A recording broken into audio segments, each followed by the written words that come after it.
안녕하십니까. 저는 학부모 역량개발 강사 이선혜입니다. 이 시간은 부모 역할 영역입니다. 소통하고 공감하는 부모되기라는 주제로 여러분과 30분간 영상으로 만나 뵙게 되었습니다. 반갑습니다. 부모 역할 영역에서 다루고 있는 소주제는 4가지입니다. 이 4가지를 각각을 다룰 수도 있지만 오늘 이 시간에는 이 4가지 전체를 아울러서 짧게 다뤄보도록 하겠습니다. 먼저 부모됨의 철학에 대해서 알아보겠습니다. 자녀를 키우다 보면 매번 일어나는 상황에서 우리가 제일 고민은 어떻게 해야 할까 하는 거죠. 그리고 나는 어떤 부모가 되어야 될까 하는 생각을 하게 됩니다. 그리고 이 생각에 우리는 답을 찾아가게 됩니다. 이런 태도를 부모로서의 철학적 태도라고 말할 수 있겠습니다. 만약에 부모님께서 철학이 없으시다면 어떻게 될까요? 세상에는 검증되지 않은 정보가 너무 많습니다. 그 검증되지 않은 정보를 따라가다 보면 갈팡질팡하게 됩니다. 부모의 이 갈팡질팡하는 이런 태도는 자녀들에게 혼란을 줍니다. 그리고 부모 또한 일관성이 없어집니다. 꽃길만 걷게 해줄게. 요즘 유행하는 말이죠. 자녀를 낳아 기르는 모든 부모들의 바람입니다. 내 자녀가 꽃길만 걸었으면 하는. 자녀를 양육하는 것에도 마찬가지입니다. 자녀가 스스로 알아서 공부도 하고 또 인성도 반듯하고 좋은 직장 들어가고 때 되면 멋진 배우자 만나고 우리가 바라는 꽃길은 끝이 없습니다.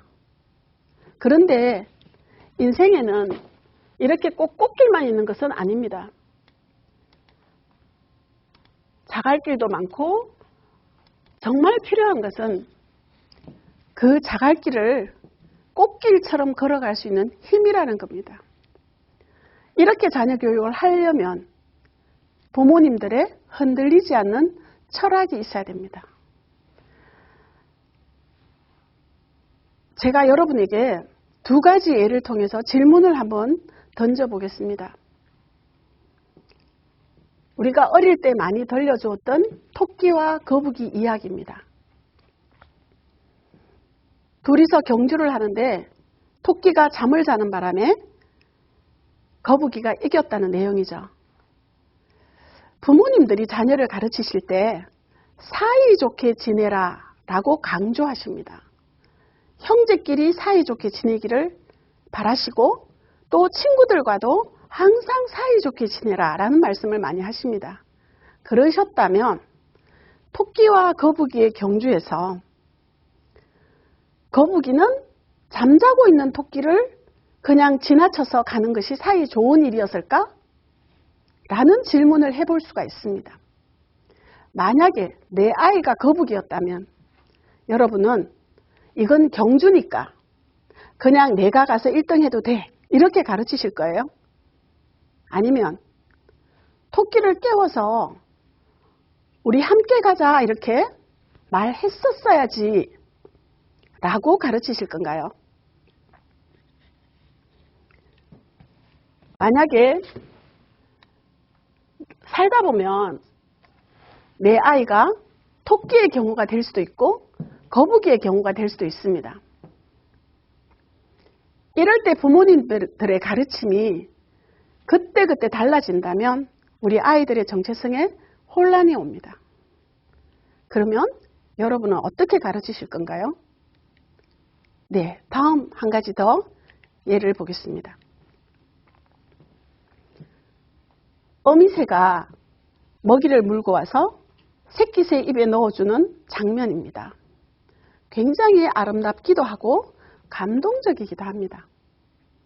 그런데 우리가 자녀를 키울 때 언제까지 이렇게 입에 먹이를 넣어줘야 하는가 하는 고민을 하게 됩니다. 또 새를 한 마리 보겠습니다. 새호리기라는 멸종 위기종으로 지정되어 있는 새입니다.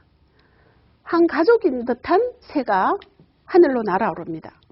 그리고 엄마 새의 입에는 먹이가 물려있고 밑에 있는 아기 새에게 위로 올라오라고 응원을 보냅니다.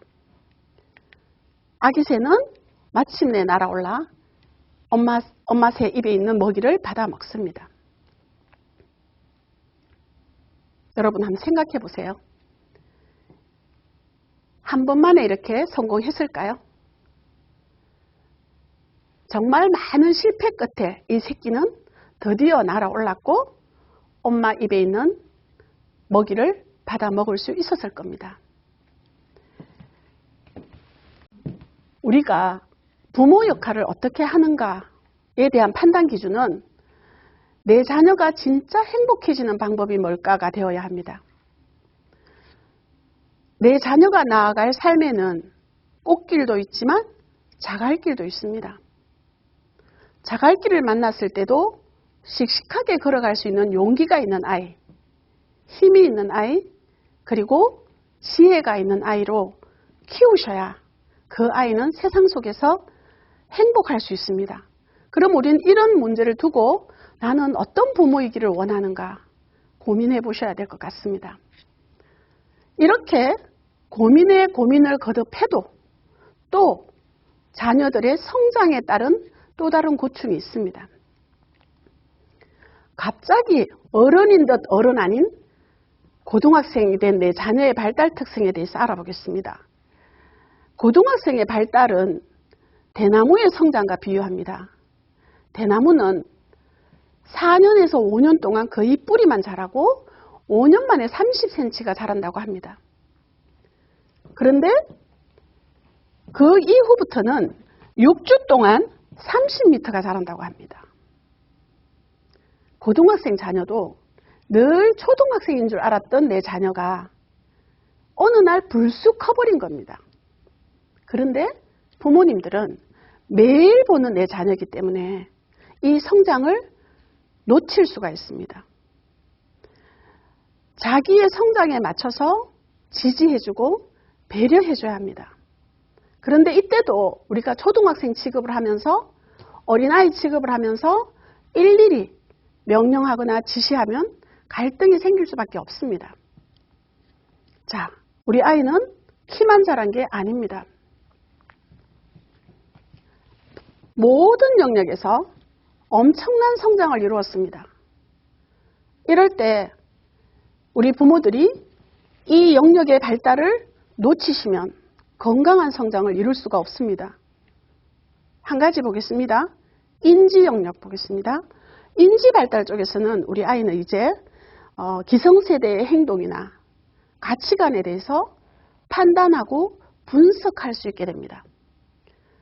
이것은 곧 무엇을 말하는가 하면 부모님들의 일방적인 지시나 명령이나 강요를 거부하게 된다는 겁니다. 지금까지는 말을 잘 들었습니다. 갑자기 어느 날 말을 안 듣습니다. 반항합니다. 부모님들은 보통 놀라시거나 아이가 버릇 없어졌다고 생각하시는 경우가 많은데 그게 아니라 아이는 성장한 겁니다. 또 하나 보시면 뇌 발달입니다. 우리 아이의 뇌 발달은 엄청난 속도로 달리는 고속열차와 같다. 이렇게 표현하기도 합니다.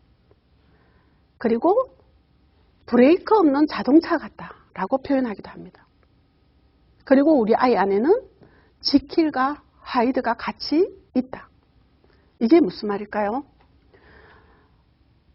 소설 지킬 박사와 하이드 씨라는 소설 안에서 지킬 박사가 자기에게 스스로 약물을 주입합니다. 그래서 이 지킬 박사가 하이드라는 악마로 변하죠. 이 소설을 뮤지컬로 만들었는데 이 뮤지컬 속에서 인간 안에는 선과 악이 공존한다. 그리고 충돌한다라는 것을 나타내면서 얼굴을 반씩 분장을 해서 연기했던 유명한 장면이 있습니다. 우리 아이 안에 이런 모습이 같이 공존한다는 거죠. 그래서 어느 날 굉장히 어른스럽습니다. 굉장히 대견합니다. 그래서 부모님은 흡족합니다. 아, 내가 잘 키웠구나. 이만하면 됐구나. 라고 생각하시는 순간 아이는 갑자기 화를 냅니다. 굉장히 철없는 말을 하고 철없는 행동을 합니다. 이럴 때 부모님들이 또 어떻게 되십니까? 상처를 받으십니다. 내가 아이를 잘못 키웠나? 혹은 저렇게 커서 사회에 나가서 어떻게 하지? 이런 고민을 하시게 됩니다. 보통의 가정이라면 저는 큰 고민 안 하셔도 된다고 말씀드리고 싶습니다. 왜냐하면 성인은 이성뇌를 사용합니다. 보신 것처럼. 그러나 이 아이들은 감정뇌를 사용하고 있습니다. 감정은 어디로 튈지 모릅니다. 쉽게 말하면 아직 미숙한 상태입니다. 자기 감정을 자기 스스로도 제어할 수가 없습니다. 그래서 이 감정을 제어해 줄 어른이 필요합니다. 그 역할을 부모님께서 해주시면 가장 바람직하겠죠. 아니면 선생님이나 주변에 좋은 어른이 계시면 아주 좋습니다. 책을 많이 읽은 아이들은 책 속에 나오는 인물들한테서 스스로 가르침을 받습니다. 이럴 때 우리 아이가 필요한 지지를 받지 못하게 되면 어떻게 될까요? 네, 정서적으로, 정신적으로 위축됩니다. 질환을 앓는다고 볼 수도 있습니다. 이렇게 질환을 앓게 되면 그 증상이 어떻게 나타나냐 하면 무기력증에 빠집니다. 공부도 하기 싫습니다.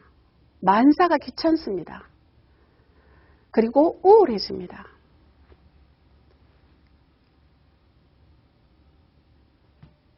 또 그것이 심해지면 보시다시피 청소년 비행으로까지 나아갑니다. 그 비행으로 나아갔을 때 지금까지 우리 기성세대들은 어떻게 했습니까? 이 아이가 저지른 비행만 가지고 혼을 내거나 벌을 주셨죠. 원인을 근본적인 치유를 하려고 하지 않았습니다.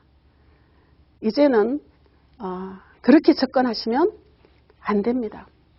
가장 좋은 접근은 어떤 것이냐면 공감하고 인정하고 대화합니다. 아이들은 공감받아야 합니다. 그리고 인정받아야 합니다. 그리고 마음을 여는 대화를 해야 합니다. 부모님들한테 공감해 주세요라고 하면 공감해 줄 게 없다고 얘기하십니다. 인정해 주세요라고 하면 인정해 줄 게 없다고 얘기하시고, 대화를 하세요라고 하면 아이가 말을 하지 않으니까 대화를 할 수가 없다고 얘기하십니다. 앞서 말씀드린 것처럼 성인은 이성뇌를 쓴다고 했습니다. 우리 아이들은 감정뇌를 씁니다. 이성뇌를 쓰는 사람과 감정뇌를 쓰는 사람이 대결했습니다. 대립됐습니다. 충돌했습니다. 답이 있습니까? 답이 없습니다. 브레이크 없는 자동차라고 표현했습니다. 고속열차라고 표현했습니다. 네, 이렇게 아이들의 감정은 걷잡을 수 없습니다. 이럴 때 우리 모두가 건강하고 행복해지는 방법은 이성뇌를 쓰는 내가, 부모가 풀어가야 합니다. 그럼 어떻게 풀어갈까요? 네, 코트라는 박사는 이렇게 말했습니다. 아이들에게 공감은 있으면 좋은 것이 아니라 없으면 죽는 것이다 라고 말했습니다. 물론 성인인 우리도 공감받으면 좋습니다. 내가 오늘 뭔가 힘든 일을 했을 때 누구든 옆에서 굉장히 수고했고 굉장히 고생했다고 말해주면 기분이 좋아집니다. 그런데 감정뇌를 쓰는 우리 아이들은 기분이 좋아지는 정도가 아니라 그 아이들에게 생명을 불어넣는 것이라는 겁니다. 그리고 이 아이들의 그 감정적인 그런 적극적인 질주에 가장 효과적인, 그것을 막는 가장 효과적인 방법은 칭찬과 격려입니다. 그리고 대화입니다. 그럼 대화를 어떻게 할까 한번 알아보겠습니다. 여러분 주변에 있는 사람들을 한번 떠올려 보시기 바랍니다. 대화를 잘하는 사람, 또 주변에 친구가 많은 사람, 이런 사람들의 공통점은 남의 이야기를 잘 들어주는 사람입니다. 상대방의 이야기를 들을 때 그 상대방의 얘기가 모두 다 옳아서 듣고 있거나 아니면 나의 생각과 같아서 듣고 있는 것은 아닙니다. 그냥 그렇구나, 너는 그렇게 생각하는구나, 이렇게 하면서 듣는 겁니다. 어떤 판단과 비판도 하지 않습니다. 제가 현장에서 여러분한테 많은 경우 여쭤봅니다. 어떤 부모가 되고 싶으신지. 그러면 거의 대부분의 부모님들은 친구 같은 부모가 되고 싶다고 하십니다. 여러분 친구에게 어떻게 하나요? 친구가 이야기하면 웃어주고 고개 끄덕여주고 맞장구 쳐주고, 그리고 무조건 친구가 옳다고 얘기해 줍니다. 우리 부모님들도 자녀에게 이렇게 해주셔야 됩니다. 그래야 친구 같은 부모가 될 수 있습니다. 자녀들이 마음을 열지 않아서 대화가 안 된다 라고 말씀하시는 부모님들은 아직 내가 덜 들어준 겁니다. 그래서 소통의 진정한 달인은 듣기의 달인입니다. 듣는 방법에 대해서 들을 청자를 가지고 한번 말씀드려 보겠습니다. 들을 청자를 다 풀어서 보면 임금 왕자와 기이자가 있습니다. 임금의 귀로 들으라. 임금의 귀로 듣는 것이 무엇일까요? 임금은 항상 백성의 소리에 귀를 열어놔야 된다. 어떤 소리라도 들어야 된다. 이런 뜻입니다. 그럼 부모님들은 자녀의 이야기에, 자녀의 어떤 말에도 늘 귀가 열려 있어야 됩니다. 열십자의 눈목자입니다. 10개의 눈으로 들어라. 이건 무슨 말일까요? 열이라는 의미는 완전하다, 아니면 꽉 찼다, 뭐 이런 의미로 보시면 됩니다. 10개의 눈이라는 말은 온전한 눈을 가지고 들어라. 여러분 눈을 가지고 듣는 것이 뭐냐 하면 메르비언의 법칙 혹시 들어보셨죠? 네, 보시면 의사소통 법칙인데요. 이 법칙에서 보면 우리가 상대방의 말을 들을 때 말의 내용은 7%만 듣는다고 합니다. 그리고 청각적 요소, 목소리 등 이런 청각적 요소가 38%고 시각적 요소, 눈빛, 손짓, 표정 이런 걸 통해서 상대방의 의사를 전달받는다고 합니다. 그러니까 청각보다는 눈으로 보는 비율이 더 높습니다. 그러니 이야기를 할 때는, 대화를 할 때는 우리가 눈을 바라봐야 합니다.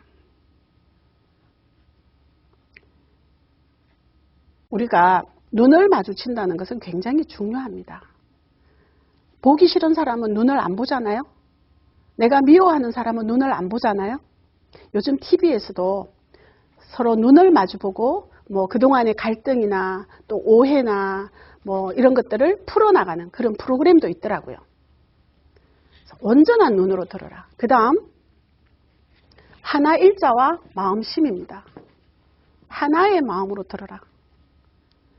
이 말은 이야기하는 네 마음과 듣고 있는 내 마음이 딴 마음이 아니라 하나의 마음, 곧 이야기하는 너의 마음으로 들어줘라. 이것은 공감입니다. 이렇게만 듣는다면 상대방의 말을 온전히 듣게 되는 겁니다. 제가 10개의 눈으로 들으라 라고 말씀드렸잖아요. 예, 여기에 대해서 한 번 더 강조하고 싶습니다. 월북 작가이신 이태준 선생님의 동화 엄마 마중입니다. 여러분 보시는 것처럼 아이의 복장이 아주 오래됐습니다. 이 아이가 장사하러 나간 엄마를 마중 나갑니다. 그래서 전철이 옵니다. 전철역에서 전철이 오는데 그때마다 기사님께 아저씨 우리 엄마 언제 와요? 하고 물어봅니다. 기사님들은 대답도 없이 땡그랑 땡그랑 소리만 내고 떠나버리십니다.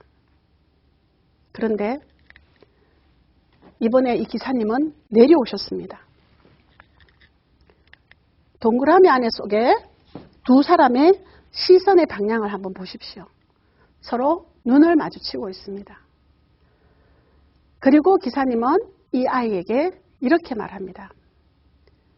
얘야, 엄마가 꼭 오실 거야.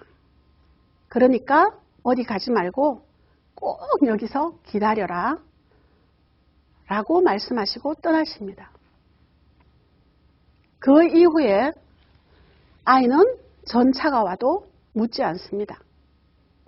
날이 어두워지고 눈이 내리고 아이의 코가 빨개집니다.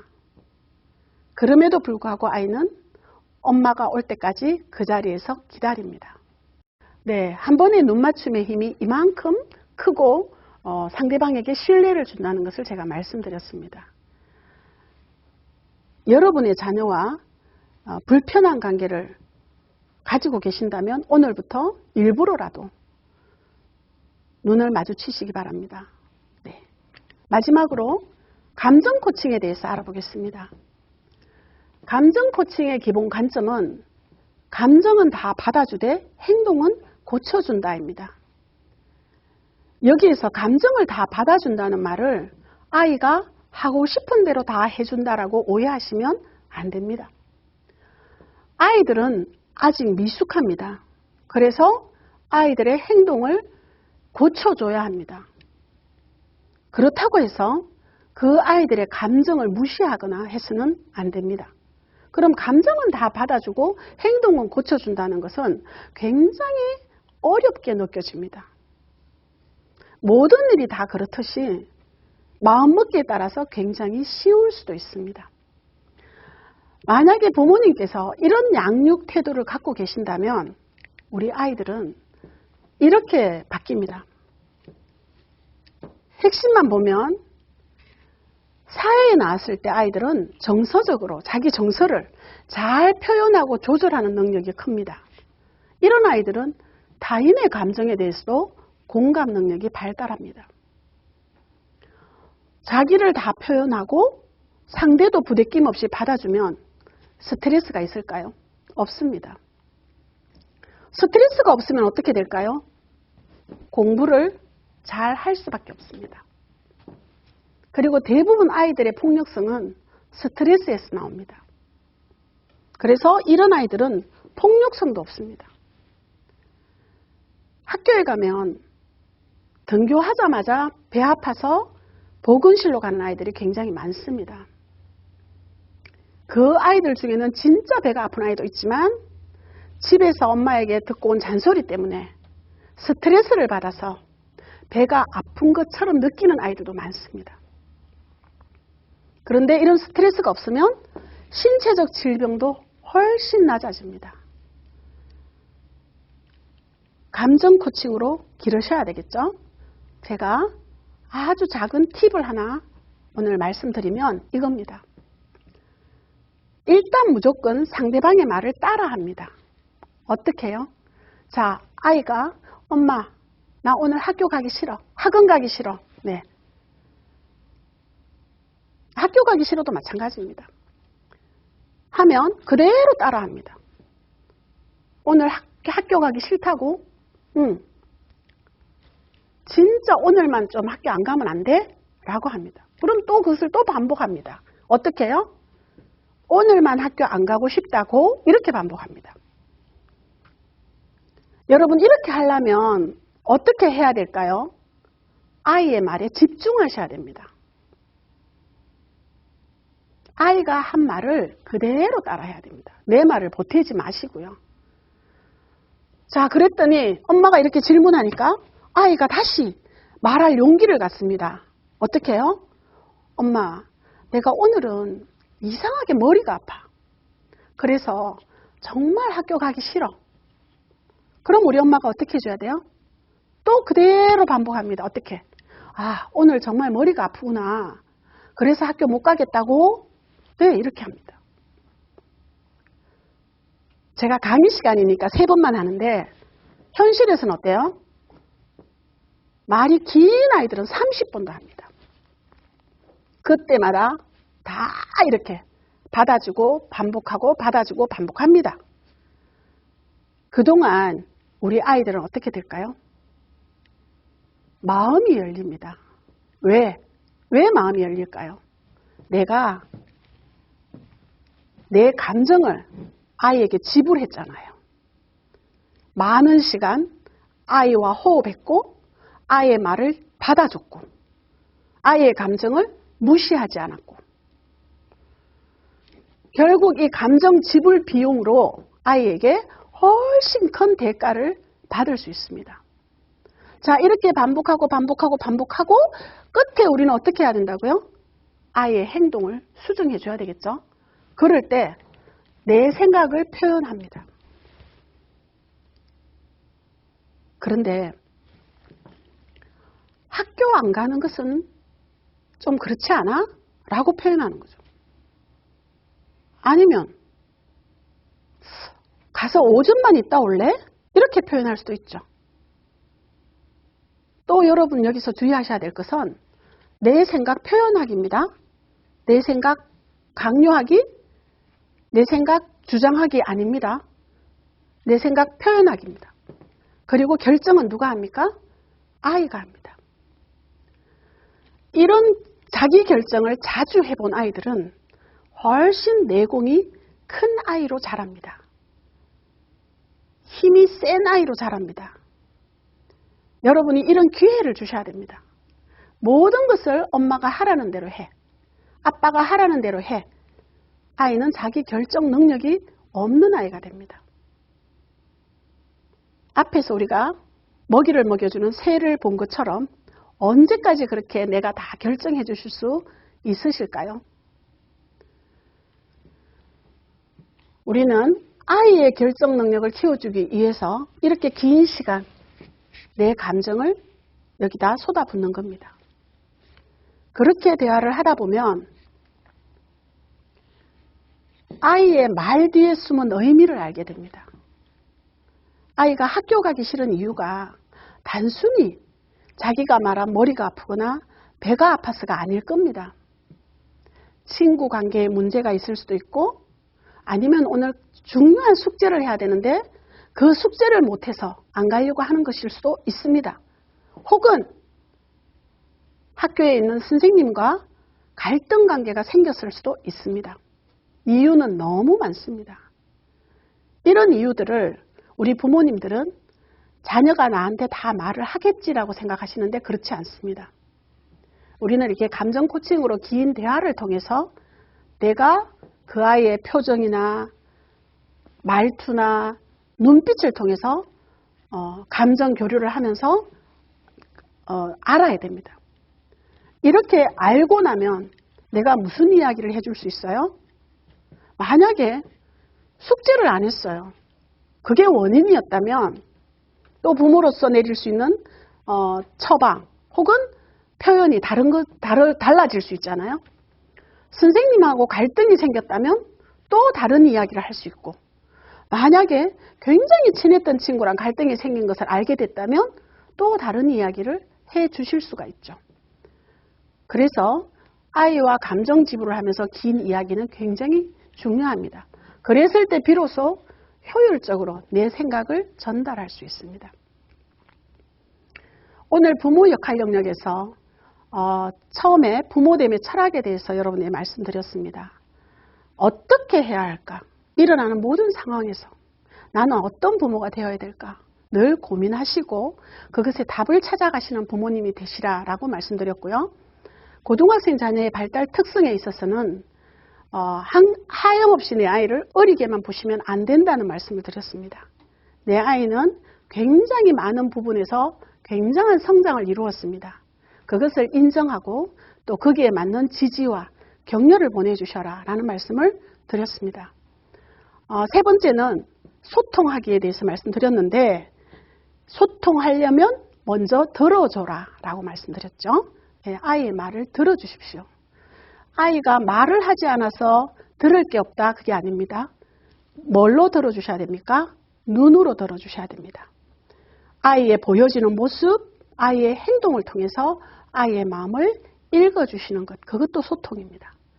그리고 마지막으로는 감정 코칭에 대해서 말씀드렸습니다. 감정을 받아주고 행동은 수정해주는 방법. 자, 하나의 작은 행동을 수정하기 위해서는 우리는 많은 아이의 감정을, 어쩌면 내가 보기에는 너무 철없는 아이의 감정까지도 다 받아주시는 그런 내공이 쌓여야 됩니다. 그렇게 했을 때 아주 작은 행동 하나를 수정할 수 있습니다. 여러분의 부모 역할에 오늘 제 이 30분 동안의 강의가 굉장히 도움이 됐기를 바라면서 제 이야기가 효율적으로 잘 전달되었기를 진심으로 바라면서 마치겠습니다. 감사합니다.